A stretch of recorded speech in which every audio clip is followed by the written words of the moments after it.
Hello, this is Envion of Envion Spirit Gems and Readings, and this is another video to help you in your journey to learn about stones and crystals for your metaphysical work. Today I'm going to talk about the big three.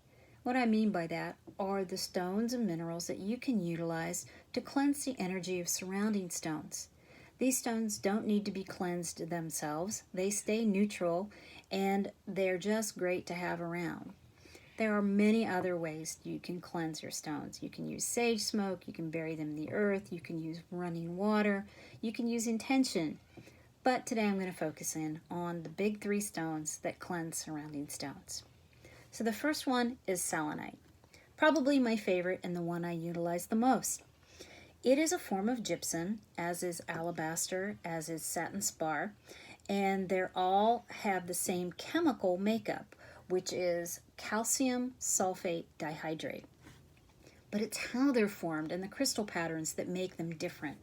Selenite forms in layers and forms these linear or striated crystal patterns. And what's beautiful about it is when you shine a light through it, those striated crystal patterns carry the light and illuminates it in a really beautiful way. Really great for displaying it. This is also a piece of selenite. This is a block of selenite. And again, you can see the translucency and you can see the striated patterns.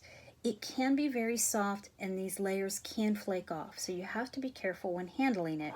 But again, the way that it reflects and refracts light is beautiful.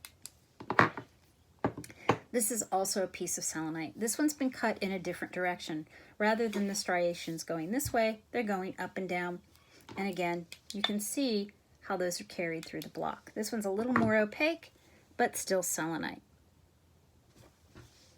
Selenite, really wonderful for cleansing surrounding stones. I place stone combinations on these, between these, and in my stones that I use for reading, I keep a piece of selenite to keep them cleansed in between readings so that the previous person's energy isn't affecting the reading that I'm doing today. This one's been carved into a round palm stone, but you can see again those straight line patterns. Really dead giveaway for selenite. The next stone is a member of the quartz family, and that's citrine. Citrine is a yellow to orange to gold type of quartz or silicon dioxide.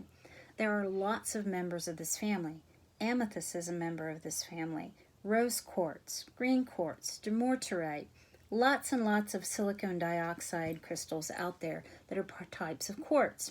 They form on igneous rock. This was part of a larger geode that was lined with these citrine crystals. The difference between citrine and amethyst are the conditions by which they were formed.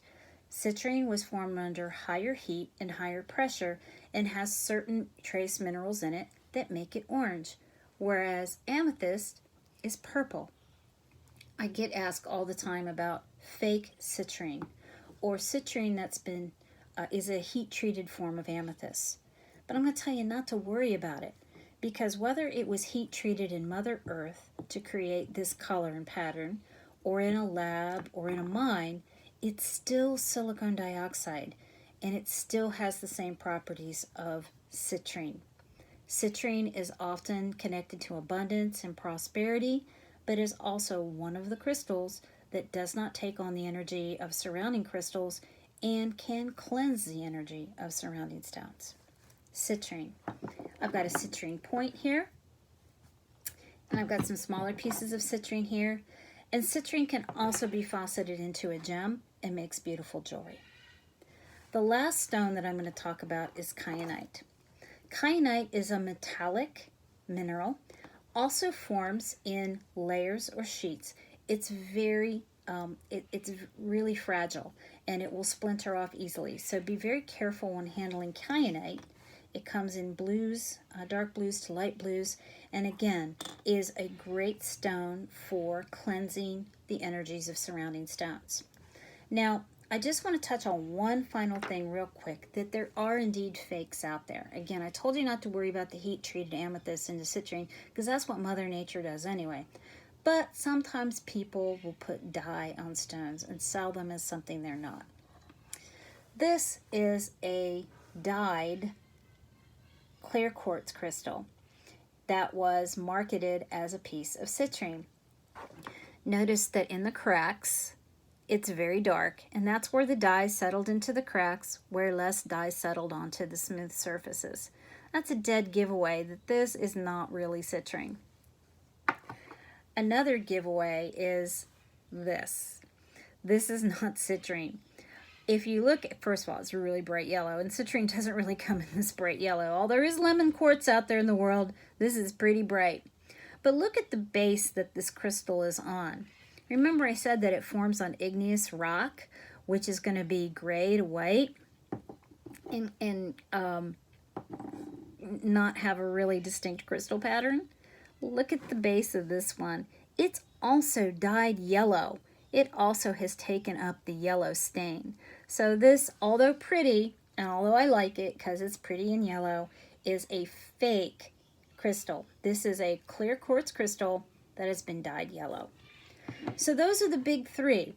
Selenite, linear structure, translucent, member of the gypsum family.